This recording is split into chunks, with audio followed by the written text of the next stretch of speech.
Peace and blessings is real. First and foremost, want to take this time and give all praises, glory, and honor to Yahweh through His only begotten Son, Yahweh Shai, for allowing this word to come out. And I hope you sincere brothers and sisters is edified by this word. And the name of the lesson is going to be called Frugal Alert.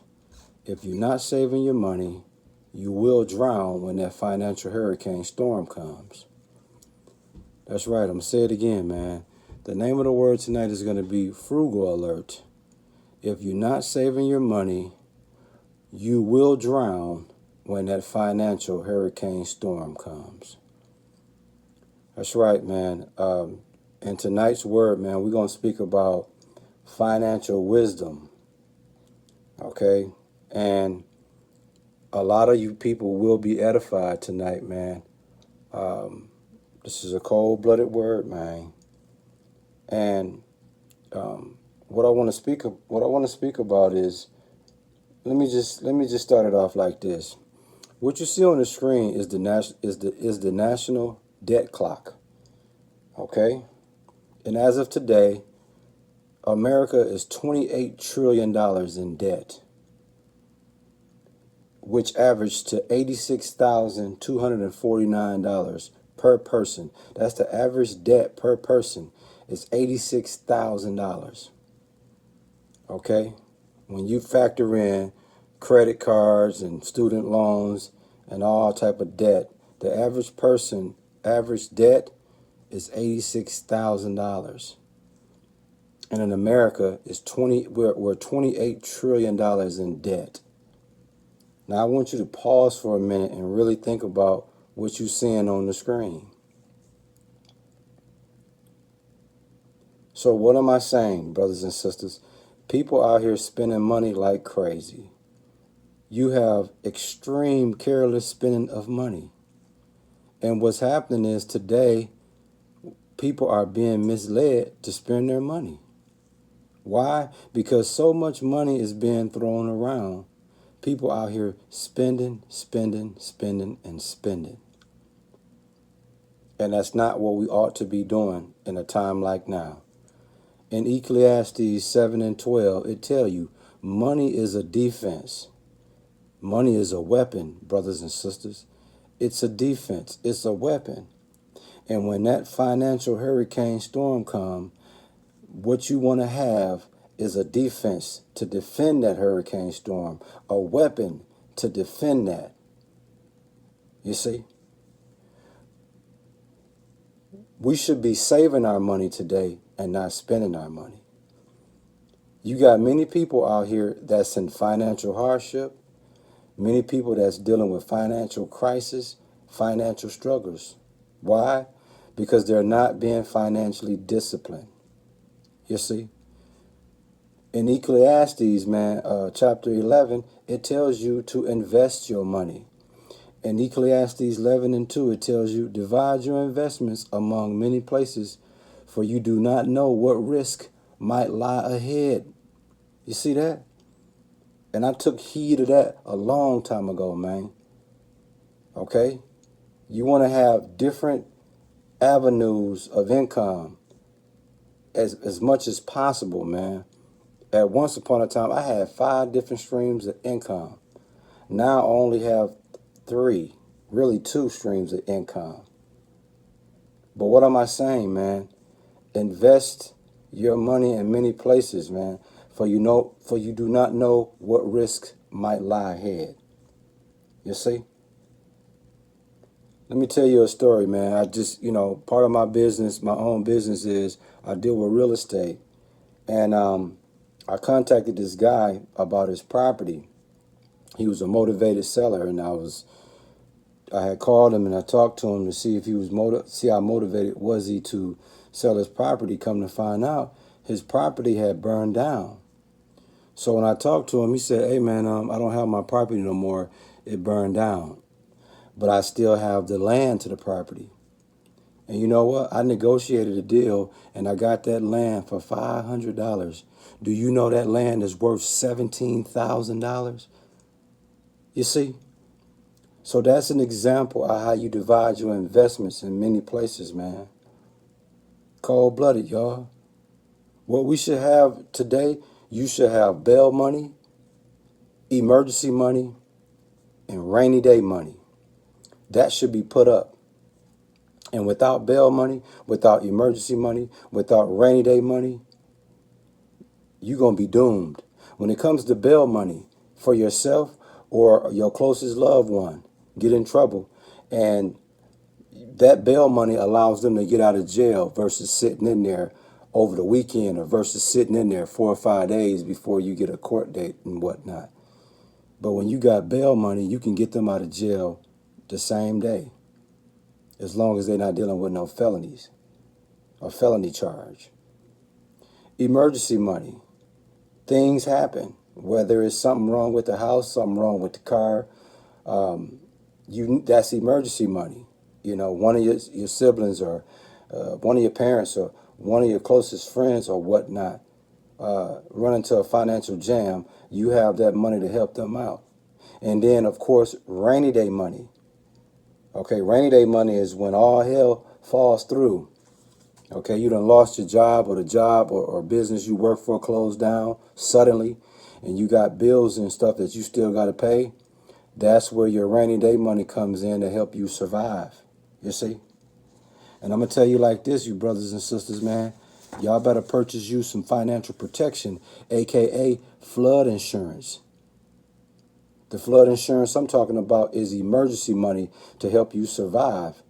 You better purchase that.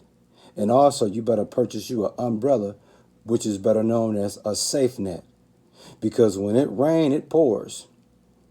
Just like in the world, when it rains, it pours. Like when you go through something in life, when rain, it pours. When you go through financial woes, it pours as well when it rains. Okay? So the financial weather is sunny right now, but there's a financial storm that's going to come.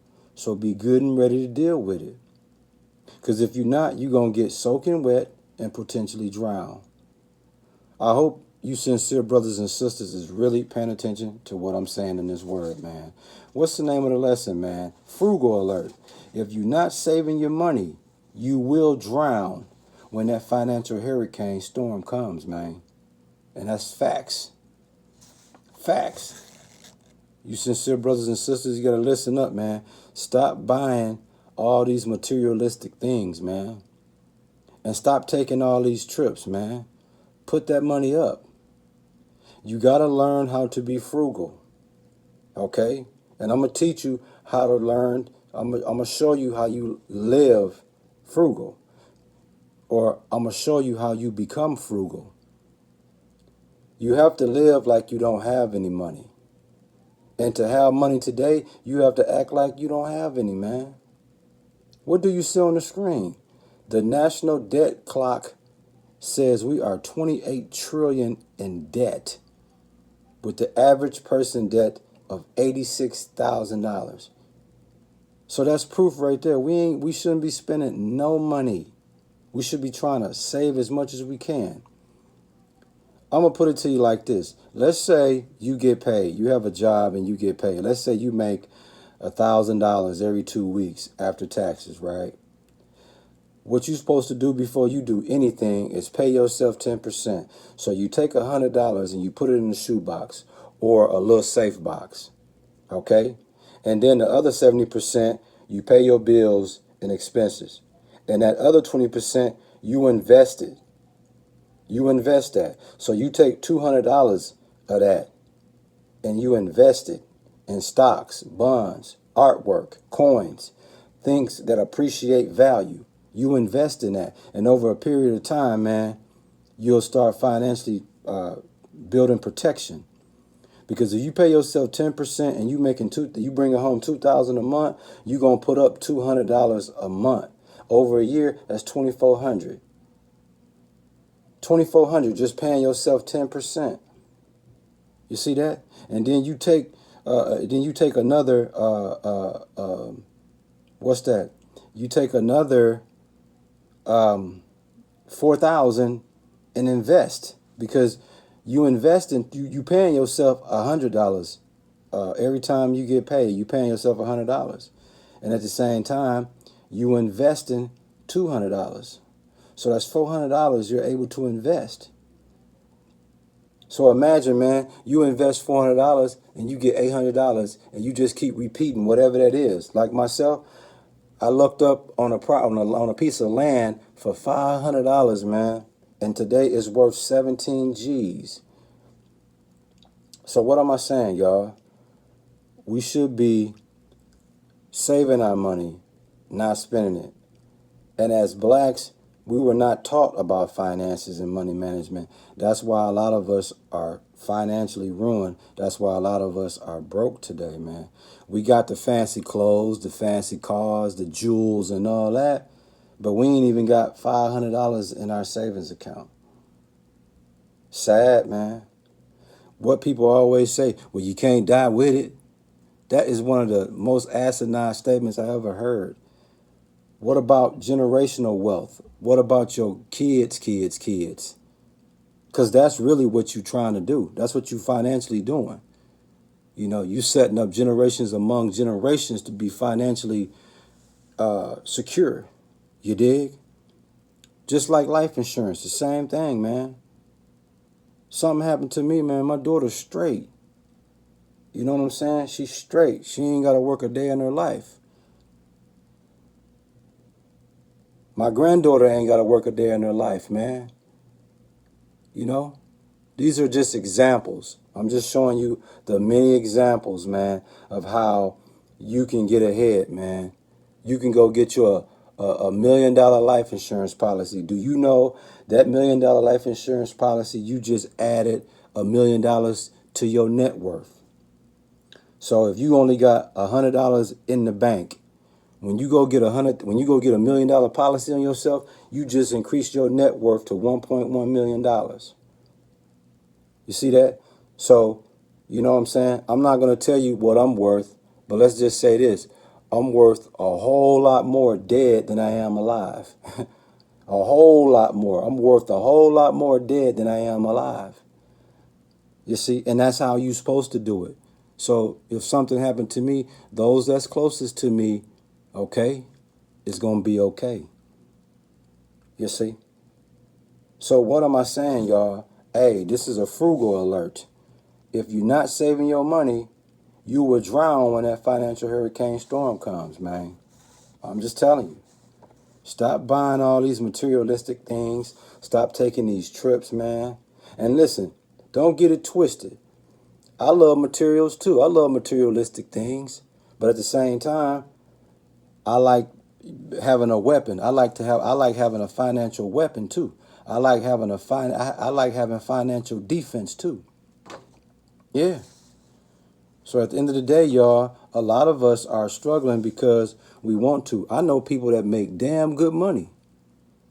But if you ask them what's in their bank account, you'll be shocked. You'll be shocked, man. So, like I said, man, you know, it's about us encouraging one another and helping one another, man. And this is what it's all about, y'all. You got to learn to be frugal, man. Live like you don't have any money. Because I learned a long time ago, to have money, man, you have to act like you don't have it. That's right. And like I said, if you don't have an umbrella, if you don't have flood insurance, your ass gonna get soaking wet and drown when that financial storm comes. Now, what is the flood insurance? The flood insurance would be the emergency money to help you survive. What's the umbrella? The umbrella is having a safe net. You see? If you don't have that in place right now, shame on you, man. And you sincere brothers and sisters, the same way I'm giving you this game on finances, you pass that game down to your kids. And next thing you know, you start to create generational wealth. You see? This is how you do it, man. Stocks, bonds, coins, artwork, real estate, you know, anything that appreciate value. You dig?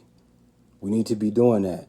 I see people that are going to spend $1,000 on a pair of shoes or $1,000 on a belt. What?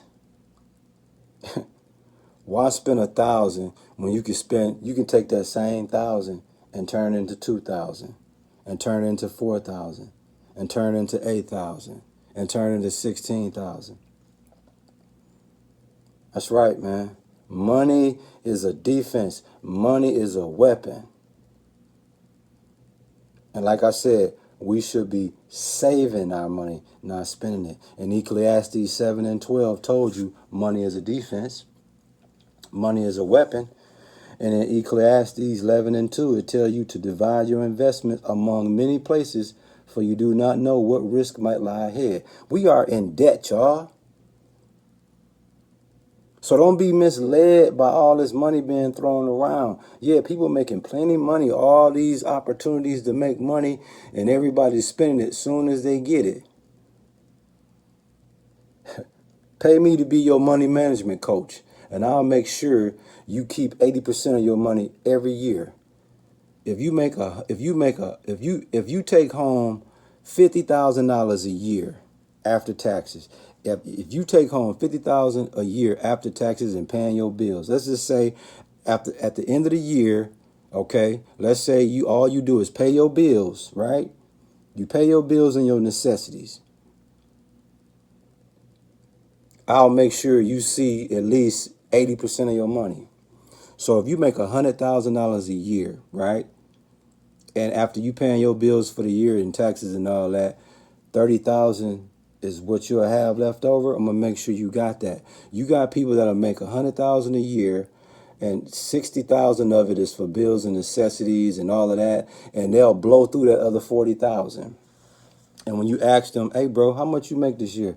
"I made 100,000." "What, you brought home 100,000?" "Yeah, I brought home 100,000." "All right, what you got in your savings?" $650. "What? You brought home 100 G's, and at the end of the year, all you got in your savings or checking is $600? You know what that told me? You bought a lot of bullshit. You spent a lot of money on a lot of bullshit.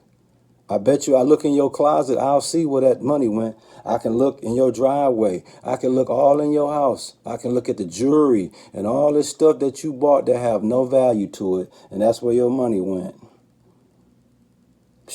Let me tell you something, man. If I bring home 50,000 a year and my yearly bills is 25,000, the other 25,000 that's remaining, I guarantee you I'm gonna have 20 of that put up. Believe that. I hope you sincere brothers and sisters was edified by this word, and we give all praises, glory, and honor to Yahweh through his only begotten son, Yahushua, for allowing this word to come out, man. Shalom.